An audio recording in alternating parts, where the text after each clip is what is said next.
All right, Angela Douglas, welcome to the Carrie Croft Show. Thank you. You know, I will say that out of all the people I've had, I didn't think I would get you to come. Why? Well, because when I met you, and just to give people a little background, I met you because Andy Boyko brought me into New Albany to see your facility. Okay. And I knew I was meeting someone named Angela, but I had no idea I was meeting you. And I told you this already, but like I saw you and I was like, first of all, it was just like, thought you were so beautiful. And then your hair, I'm a big short hair girl. If I could, like you have my dream haircut. And I will probably have that someday. But you were like, you were effortlessly beautiful and fashionable. And then you started talking. I was like, okay, this woman is something. I don't know if you're a hidden gem, but you are a gem. And I knew it right away. And I was like, Lock City. And remember I said, you should come on my podcast. And you're kind of like, not. No, And you remember what you said to me? You go, I really don't have much to say. Which I agree. Well, au contraire, my friend, because I was taken by your physical appearance, but I was more taken by what you had said to me in that short amount of time. I don't just have anybody coming on the show. Okay. I mean, we've got a big production here, obviously. So I want to talk about you. And I want to go back a little bit into sort of what makes Angela, Angela. And so what I know about you from my perving and my research, my stalking on you. Well, first of all, why don't you tell people what you do in New Albany, and then we'll go into sort of your background. So give people, because a lot of people are probably thinking, okay, there's this lovely woman. Random. What is she doing? What is she doing? Yes, this random. Okay. My day job then is at Healthy New Albany. So I'm the executive director there, and Healthy New Albany is a nonprofit organization, so a 501c3 centered in New Albany, Ohio, and we have 7 different service lines. So food pantry, the New Albany Food Pantry, we're on the school campus in New Albany, the New Albany Farmers Market, New Albany Community Garden. We have a race series. We have an accredited school of yoga. We have a Senior Connections program. So in partnership with the city of New Albany, we operate a senior program. And then finally, we have programs in-house. So in the building, there are 4 pillars: nourish, nature, knowledge, and movement, and all different types of programs for kids to seniors in those 4 pillars. That's it. That's my day job. Yep. I mean, that's incredible. And so when you and I started talking, originally we were talking about the food bank. Yes. And what I said to you, you probably remember, because it's like, hey, who's this dummy walking off the street? And I just said it because I was like, wait, New Albany in my mind is this creation of Les Wexner. Yes. You go there, you see all these rolling, hills or whatever, and you see the white fences, and you don't think about anyone needing a meal there. That's right. So I just said it. I was like, I wasn't afraid to sound like ignorant. And so Andy said, I thought the same thing. And then you told me it's quite different than that. Yeah, I will definitely say food insecurity is moving to the suburbs at a faster pace than is happening in the urban areas. So there's a lot of different reasons: gentrification downtown, the collapse of the economic crisis in 2009 kind of contributed. Of course, COVID, we saw a huge increase in need. There's just so many contributing factors right now. Obviously, the economy and inflation has an impact. But I would say, by and large, it's just across the United States. For vast different reasons, people are moving to the suburbs, and there is food insecurity. So it's not just New Albany. It's pretty much any suburb. Okay. And so you started a food bank out of your garage, right? Yes. So talk me through that, how that started. And Yeah. So, well, there was a little organization called the Village Coalition Against Hunger. Village, because New Albany was a village, started by a lady named Barb Underwood in New Albany. And so she was operating in conjunction with a little church over on Little Turtle, a food pantry. And it's kind of situated at Little Turtle. So it served all different areas: Columbus, Gahanna, New Albany, Westerville. And she was operating it there. I was just volunteering at that point for this little pantry. Long story short, she had a brain tumor and a divorce and said, I need somebody to take over this food pantry. So, of course, I have no ability to say no to anything. So I said yes. I was pregnant and I had a 2-year-old, and I had inherited this little Village Coalition food pantry on the grounds of Christ Fellowship Church. So we ran this little pantry out of there for probably a year, and we couldn't keep insurance on the building anymore because there was mold in the basement. It was a falling down rickety house.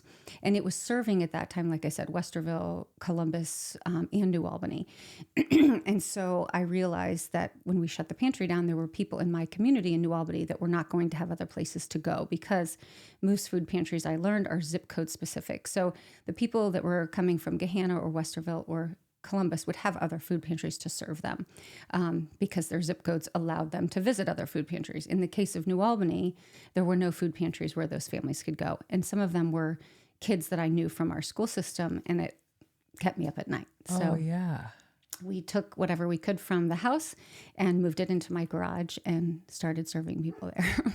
And so not only did you start serving them, but the growth that happened in such a short amount of time was pretty incredible, right? In terms of the number of people you were serving? Yes. We started with probably 10 families, and we would just pack. And the first time we actually went to a local church and just opened up our trunk. We were like, we don't even know if people are going to come. So let's just kind of put this out there and see who comes. So we packed up bags and boxes, and we opened our trunks up at the New Albany Methodist Church in their parking lot. And we had about 8 to 10 families come on that day. So we thought, okay, that need is still here, and we're reaching these families. So let's try to figure out how better we can reach them. So we talked to the school. There were a bunch of different people that helped, but it's difficult because you can't, for obviously privacy reasons, you can't get information as far as who was on free and reduced lunch. So all we could say is, here is the opportunity for you. We will pack and deliver groceries to your doorstep every Sunday if you are in need. So here's my email, Angela Douglas, and send me an email if you want food. So we sent that through the Food and Nutrition Services, Pam Charles at the time, through New Albany Plain Local Schools. And we had 40 families by the end of the summer that wanted meal deliveries. So that was the first summer. And then I would say probably by the second summer, we had double that, about 75 or 80 families. And I just went, at that point, we thought, gosh, luckily we had a 2.5 car garage and we had enough space for some shelving units in the garage, but it just felt like we were serving enough New Albany Plain Local School families that we needed a space outside of the garage. And P.S., if we could get Mid-Ohio Food Bank partnership, then we could buy, instead of having to go to Aldi and Kroger and Walmart, we could buy, at a reduced rate by going to Mid-Ohio Food Bank and being a partner pantry, but they wouldn't certify us in my garage. So I went to the superintendent of New Albany Plain Local Schools and I said, hey, I'm serving, 75 or so families, and we want to be a Mid-Ohio Food Pantry partner. How do we get started? And do you have any space for us? And he said, absolutely. And he walked us right over and gave us a room. So, and you have a very, very humble, low key vibe to you. Like it's very, I love your energy. But I also feel like you have a hard time talking about things that maybe you're doing. Like you strike me as someone who truly feels what you do, and you don't need people to know. No, I don't like people. And I understand, and I totally get that too, and I that's why I so much appreciate you being here.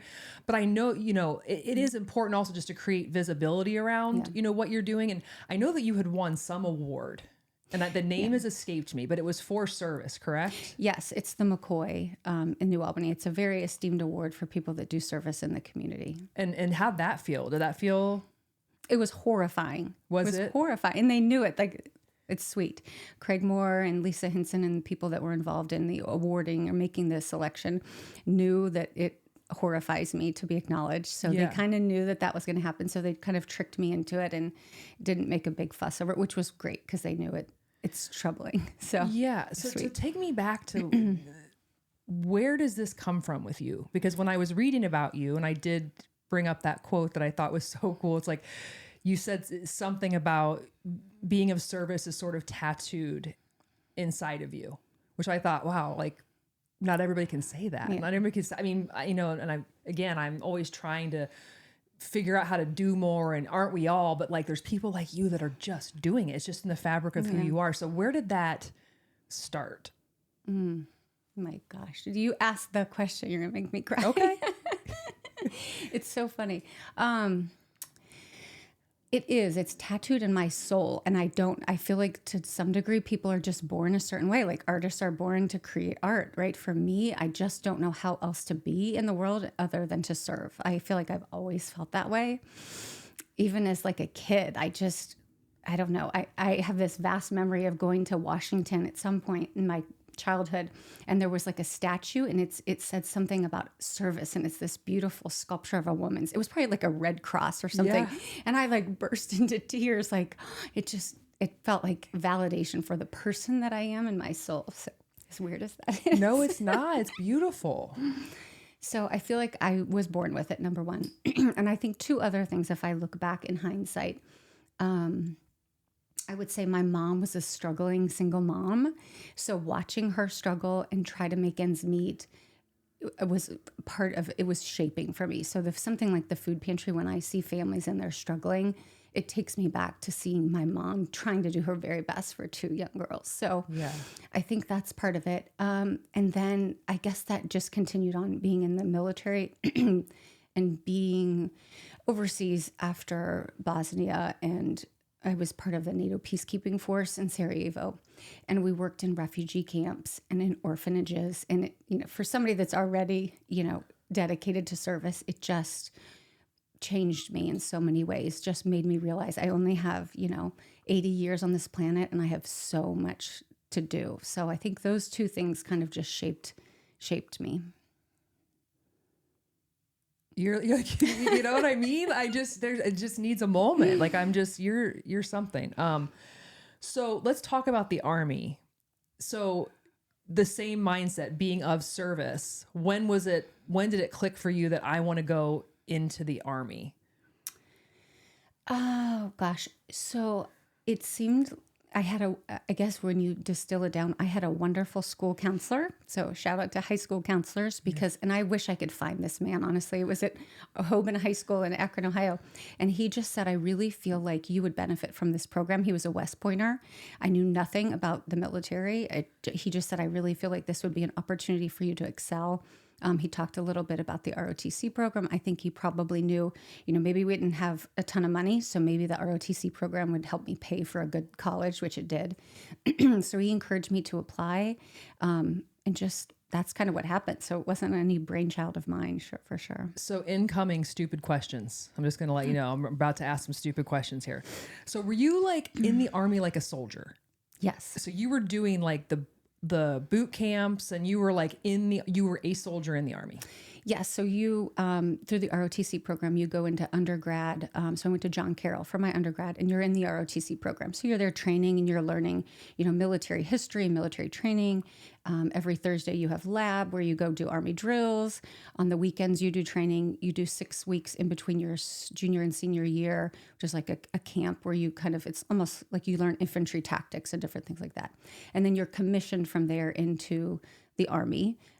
You can either go reserve or active duty, and you get commissioned. So I was intelligence. So you pick your branch, and then you enter as a second lieutenant. So you graduate from college, and you're immediately commissioned as an officer, a second lieutenant. Okay. What does the haircut or cut short during the Army?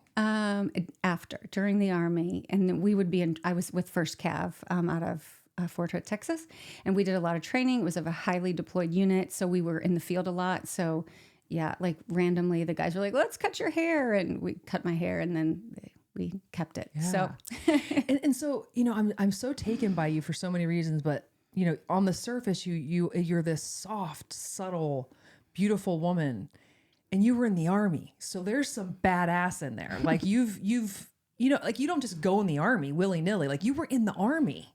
Yeah, it was awesome. It was amazing. So you're also not to be fucked with, to an extent. So give me an example where the Angela, like the Army Angela, you might be like, okay, now you're seeing a different side of Angela. Like I would assume maybe if somebody messes with your kids or like some, but there's, when does that dial kind of turn up? Yeah, when does it? After all of these years, I'm a Zen practitioner now. So I feel like a lot of that has gone by the wayside, right? Because it's just in my practice, there's not necessarily room for that, but there's some bubbling for sure in there about, I do feel like I'm unfuckwithable to some degree. Yeah. Physically, right? I can run my ass off, and I could probably break someone's nose if I wanted to, but I guess after going through that for so many years, I prefer That's maybe. really hot. Like it's just, I'm like, that is smoking hot. I don't care what gender you are or what your propensity is or whatever you call yourself. That's hot with like 3 T's. So being in the Army as a woman, Yeah. did you experience any sort of like, I mean, you're around a ton of men. Was most of your experience on the up and up, or did you feel like being a woman was a little, like how did that all go? That's a good question. I haven't thought I would say no, it was fine. Honestly, I didn't have many issues. I had a couple like random crazy guys that were from, I hate to say it, like VMI, like that were like, and I was probably a smart mouth at that point, and we had words, and he pushed me up against a wall with an M16 to my throat. So we had a couple instances from military, but by and large, I had great leadership and a lot of strong women leaders that were great examples to me. So no, I think it was a great, plus I'm pretty low maintenance, so I can hang with the guys and I'm not super offended by things. So yeah, it was fine. So it was like overall, the Army was a very good experience, and it built you into the woman you are. Yes. And I'm pushing my boys. I have 2 boys, and I as weird as that sounds, it just shapes you in such a way. I feel like kids these days, they don't get it. Like, Yeah. You open your eyes to the rest of the world and the planet, and you can never go back from that. Yeah. And then you went to college after that? Well, I went to college, John Carroll, and then was commissioned in the Army after. Yeah. You went to John Carroll. Mm-hmm. Okay. So out of most of your life experience, you would take Army over college if you had to pick one? Oh, I don't know. No, I think both. And what if you had to pick one? Gosh, that's really hard. I think you need education, but I guess if I were looking to my 2 boys and I had to pick one, I would, because of the world that we live in, I would push them towards military. Yeah. Just because we need to break out of the bubble. Everybody lives in La La Land, and I guess that's part of it, right? I look back and, and I wasn't even I was there after the conflict. I wasn't even in, enemy fire or anything like that. And there were a lot of people that were, but even being in there after the conflict and watching refugee camps and seeing minefields and seeing people left in orphanages because their parents were killed and just all the things, you don't take a single thing for granted. And I think that's what worries me most about my kids and maybe all younger kids. It's like that's why I think the mental health crisis is so bad. And we just have no perspective. We don't value the simple things in life, like a clean bed and a warm shower. Like as long as I have something to eat and like a nice place to sleep and a shower, like I don't need anything else. And if you go back to that minimalist, your life just opens up and you have so much joy. How old are your 2 boys? 9 and 12. Okay. And then your husband, what's his name? Brett. And how did you meet Brett? In a bar. Did you? I love it. You met Brett in a bar. I bet he met you, and you probably blew his head right off his neck. I mean, because no, you did. I guarantee you did. Because you're just a fascinating woman, but you're so effortless. I'm like, how do I do this? I love it. And he was probably are that. Nah, I'm a whole bag of tricks over here, but I'm not your bag of tricks. You're something. So, okay. So do you guys do some of this? Because I don't think the food bank is your only thing that you've done like to serve, right? You've had other things that you've done, correct? I mean, yeah, I feel like I've always had a project, right? I did dog rescue for a while, and my fingers are always into something. What are you like at home? Oh, it depends who you ask. Like if I ask Brett, like, what is she like at home? Is she quiet? Does she have a temper? Like what are you normally like at home? Like what would your husband and kids say that Angela at home is like? My husband says I'm like so amazing to the whole wide world but him. Uh-huh. Which is probably true to some degree, right? Like Yeah.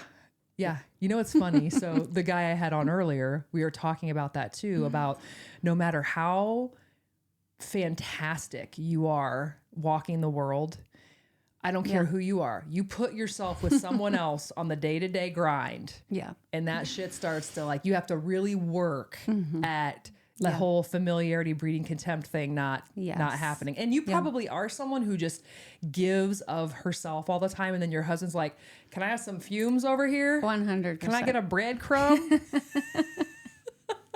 Yes, it's true. Now, what would your son say? Like, what kind of mom are you? How about this? What are the main, like, do you have like a core, like your core values as a mom? Clearly it's the being of service. What are your, like, if you had to pick 3 takeaways for your kids that you constantly are trying to weave into their core personalities or the core being? Yes. In fact, I have notes that I keep for them that I think one day I'm going to put in a book to give to them, because I worry about it. Like, I worry about them being in the world, and I want to give them the tools that they need. I think for me, honestly, is just the biggest thing is that they are enough. Like, I feel I'm super high achieving. My husband is, the world is. I feel like we're constantly pushing ourselves and pushing our kids and pushing one another to achieve and accomplish and do more and be productive. So I feel like to them, I'm always almost downplaying it. Like, just literally, if you wake up today and like sit out in the grass and have a nice day, that's enough. You're enough exactly who you are. You don't have to get an A. You don't have to, get a home run. You don't, just be you and be kind. And that is it. That is it. No more. Please, no more. So I think that's the central. And I think especially when I have a son that's kind of a little maybe prone to anxiety. And so even more so for him, just accomplish nothing. Just be you. And that is enough every day. Now, is there one son that's more like you than the other? Or yes, I have a mini me for sure. which one's the mini me? Will. Oh, yes, he looks just like me. Does he? Yes. And the other one looks like your husband. Yes. Mm-hmm. So, okay, you guys live in New Albany, right? Mm-hmm. Okay, and then you mentioned something, this big project that you guys are working on that sounds very exciting and something that I would just, love to either come to or be a part of. But let's talk about that. So you have something else on your plate. Yeah. Aside from all this other stuff that's going on. Let's hear about it. Yes. So it is a retreat center we purchased a golf course out near Granville, Ohio. And it's been something that's even before the day job that I have now, even before the pantry, I've always wanted to have a retreat center of some sort, just because I feel like I go away to, Omega or Upaya, these different retreat centers, and it's hard to get away, especially when you have kids. So I've always wanted, and they're powerful, they're life-changing, right? To go and just be calm and quiet and silent and peaceful. And so I wanted always to bring something like that back here. So we looked for property for years and ended up buying something, 160 acres last year, and we're in the works of hopefully transforming that from, it's a golf course, so we'll keep some golf in it as well, but a retreat center where people can go contemplative and do all the things, right? So farm to table cooking, if you're into culinary, obviously, nature programming, meditation and yoga, and just a peaceful contemplative place. And the name? Do you have a name? We don't. I have a name kind of floating in my mind. I would love for it to be something in like Rapana is the word that comes to me that I really love. Who knows? There's a lot to be developed still, but it's the Sanskrit word for healing. Mm-hmm. So something along those lines. It's going to be really cool. It sounds right up my alley, actually. So give me, because I know people would probably want to know this about you. I know I want to know this about you. Like, give me a day in the life. A day in my life? Yeah, like a day in the life of like your fitness, your like your Zen, your meditation. Like, what do you do for self-care every day? Okay. What do you try to prioritize?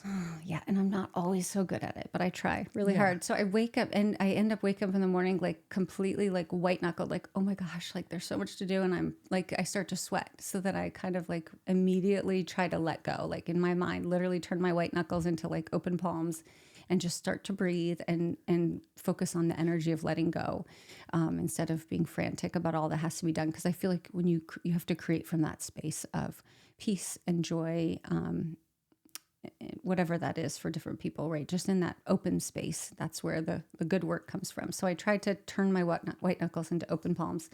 And then, of course, you get up and run around and get the kids ready for school in the morning. And I try to find a few minutes to stretch. And I have books everywhere. So usually I'll just grab a book and just kind of take a few minutes to read a few passages just to kind of refocus my brain. Then off to work. And I tried, in fact, I did it today because it's so beautiful out, to schedule time in my schedule, because I tend to not do as much workout or walking or running as I probably should. So I will put it in my calendar. It's on my calendar for 4:00 today to leave work and go run or walk or do something outside. So I try to physically, tangibly schedule the time for myself.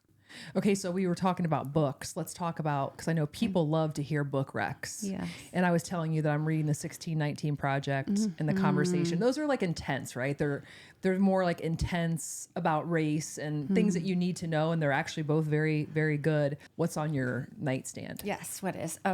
Autobiography of a Yogi is always on my nightstand. Read that all the time. What else is on there? I just finished a book called Homecoming, which I was telling you a little bit about. Yeah. That was wonderful. Just a novel, just kind of a take your brain away. I read a lot of Pema Chodron, so she's always on a nightstand somewhere. I just bought, I haven't started yet, the book by the, I don't know her name.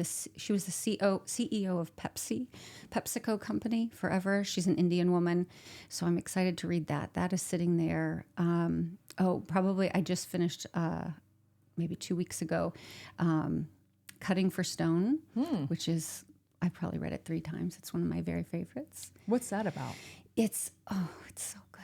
It's about a physician in Africa, and it's just this beautiful, beautiful story. Now, with you having like this servant mindset ingrained in who you are your kids coming along for the ride on a lot of stuff? Is it important for them to be helping with like the food bank or any other things? Like, do you kind of... Yeah. They've always been a part of it. Like, since Ben was 2 years old in the food pantry stacking cans. So it's like they've just kind of always, and I think they think it's cool. They're like, my mom started a food pantry, so they're kind of proud of it. So I think that kind of brings them in, I get the buy-in a little bit there. So they kind of don't know anything different. They've always been around it, which is great. Now, if there are people out there that want to get involved, whether it's New Albany or whether it's like not even maybe directly with your food bank, or maybe not, maybe someone's out there who's like, you know what, I feel like a piece of shit. I don't help anybody. Like, and I truly, like, I had the guy from Ronald McDonald House in here, and I was talking about that where I'm like, I feel like most people are good, myself included, but like you prioritize things. Oh, it'd be great to volunteer. It's kind of like this side ancillary thing that, it would be great to do if. And then what happens is a lot of people end up like serving food on Thanksgiving and then putting on Instagram. Like, that's not it. Yeah. I mean, that's nothing wrong with that per se, but it's like, there's other things you can do, right? I mean, there's probably so many, we would probably shudder to actually have all the need displayed in front of us. Yes, you absolutely would. It's horrifying, honestly. It's heartbreaking. I guess that's it, right? Just give yourself a minute to even allow yourself to learn about it, because it's tragic, and it's right here in our community. I mean, like, for example, our infant mortality rate in Columbus, Ohio is one of the worst in the world. It's like just little things like that, whatever it is, that comes across or you happen to see, maybe dig a little deeper and just think, what is the need and where is the need? It's so pervasive and it's so present right here in our suburbs, probably here in Arlington. In all the communities, there's food insecurity, right? So you could anywhere jump on that bandwagon.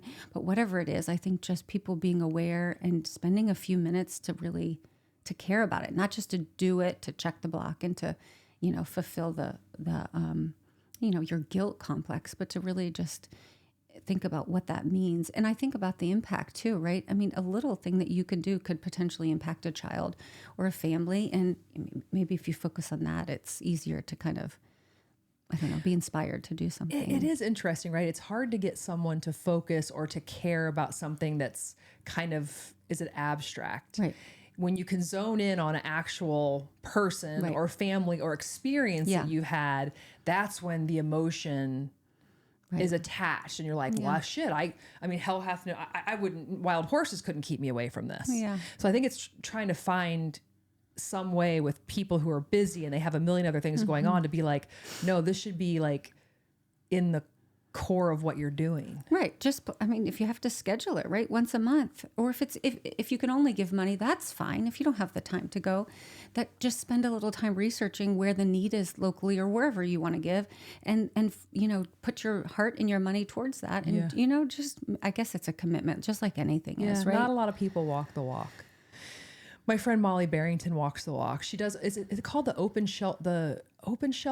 It's something downtown where she does, and her kids help too, Patrick and Aggie, and she's done a really great job of, having them come along the ride. Like they're packing lunches, they're getting food, they're serving people lunch. I did it with her one time, which I should go and I should be doing that with her more. Punch me in the face. No, everybody's busy for sure. But I think you're right. Even when I go, Joseph's Coat's a wonderful place. It's close by us anyways. And we take just donations there. They need clothes and shoes and coats and things like that. It's a furniture it's a free store essentially. It's called Joseph's Coat's. Wonderful organization. And when you go and drop things off and you see people lined up in the front to get your cast offs, it's just I don't know. It just pierces my heart to think those people are waiting in line for who knows how long to get somebody's, old discarded shoes. So I don't know. If you just sit with it for a moment and allow it to move you, I think it would resonate with people to go, okay, let me just do something. It doesn't have to be a lot, just something to help. Because it is really wild to think that like some people have so much. And then some people are waiting in line to get so little. Right. But I think there's that barrier, like it doesn't feel good to think about that, right? Mm-hmm. People don't want to know that. And they don't want to feel that. And I think maybe that's part of it, just allowing yourself to feel that and then be moved by that, right? Don't just push it away. Let yourself be a little bit uncomfortable for a few minutes, because if you do, you're inspired to so many great things. And then it's like the secret. Then once you start doing it, then you realize, oh my gosh, it feels so wonderful. And it ends up fulfilling you. So something that feels kind of yucky at first ends up being such a beautiful and inspiring thing that gives back to you, right? That's not why you do it, but surely it does. Yeah. Well, no, I think that people who serve other people authentically and purely, I think you are a happier person. 1,000,000%. And I hate to, I'm not some scientist or whatever, but I know there have been studies that have been done that show of all the things that create happiness, serving others is like one of the most important things you can do. Yeah. And counselors are prescribing it now. We actually get calls from at the food pantry that say, my child is in therapy. He's got anxiety or depression. And they've prescribed volunteerism. I mean, it's amazing. Isn't that interesting? Yeah. Good. Mm-hmm. Yeah, I've never heard that, but I'm glad that that's happening. Yes, because and you are kind of a scientist, because there's a lot of facts and data to support exactly what you're saying. Because you know what, and not to minimize mental health, people go through all kinds of very serious things, and there are some people out there who might just be in a funk or maybe in their own head a little bit, or like, woe is me. Totally. It's like, get out of your head and go see get perspective. Like to your point, get some perspective. Yes. Yeah, I had that same thought to myself today. Even me, right? I practice this on a daily basis, and I thought I had such a difficult morning. I was struggling so much, and I was like, "What is bothering me? I don't even know what's bothering me. Just everything is bothering me." And then I got out in the world, and I started walking, and somebody needed the door opened, and I helped and said hello and smiled, and I thought, "Oh my gosh, you get trapped in your mind, and the smallest thing, saying hello and smiling at someone and helping them with the door, immediately changed my perspective." So even when you're aware of it and have, your brain can do bad things to you. It really can. Yeah. It gets you trapped in there, doesn't it? Yes. What do they say? The most challenging thing you'll ever go through is between your own two ears. Truer words were never spoken. So true. It's like, what's happening in here today? Yeah. Right. What kind of day are we going to have? It's so true. Yes. And a little bit of movement just to get your brain out of that cycle. It's like it's spinning.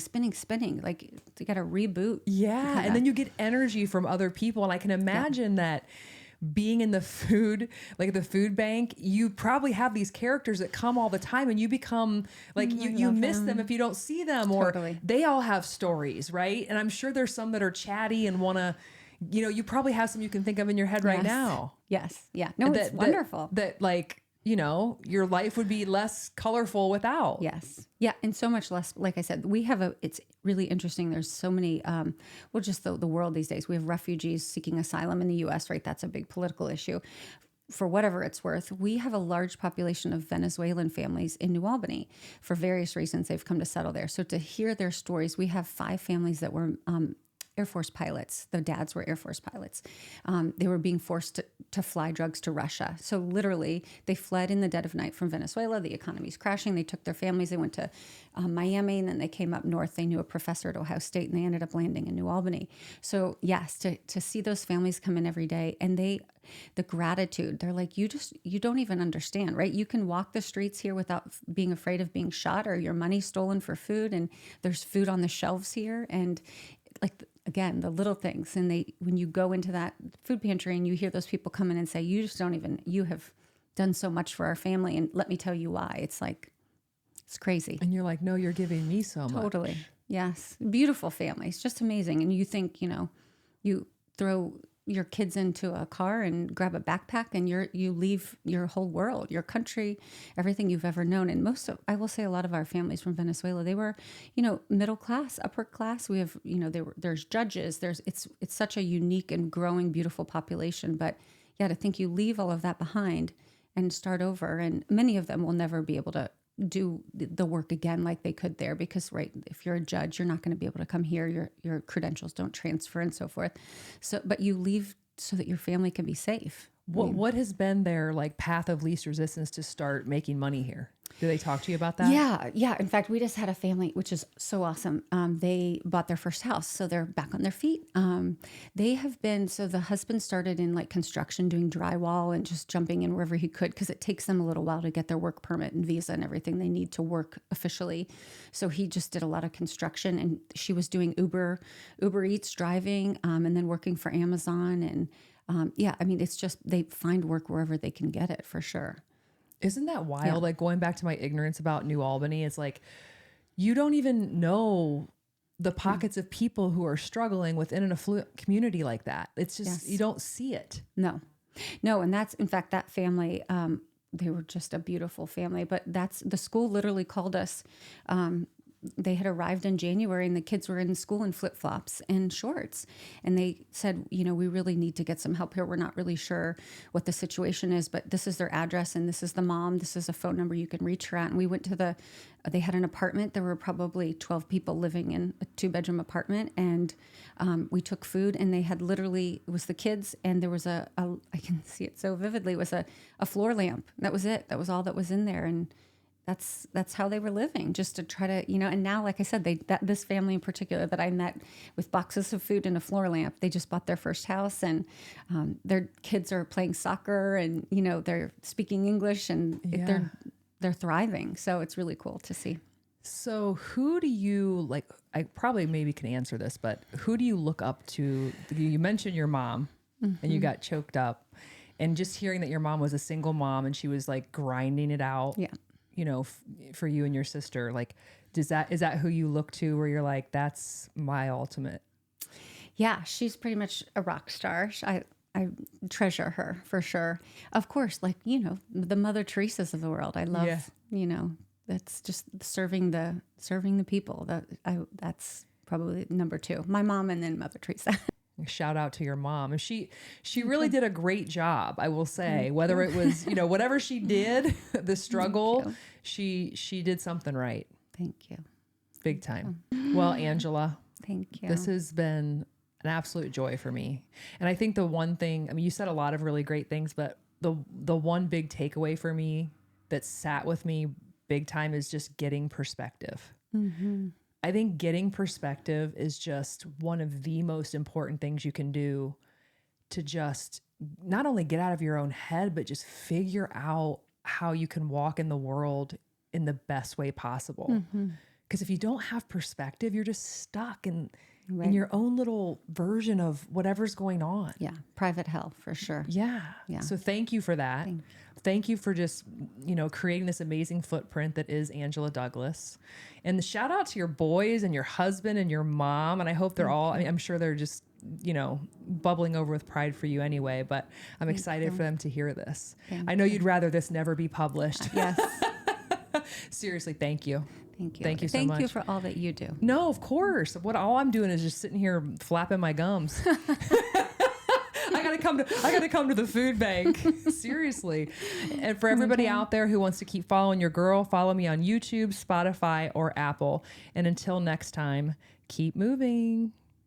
Thank you. Thank you. Oh, I'm so glad that's over. Oh my God.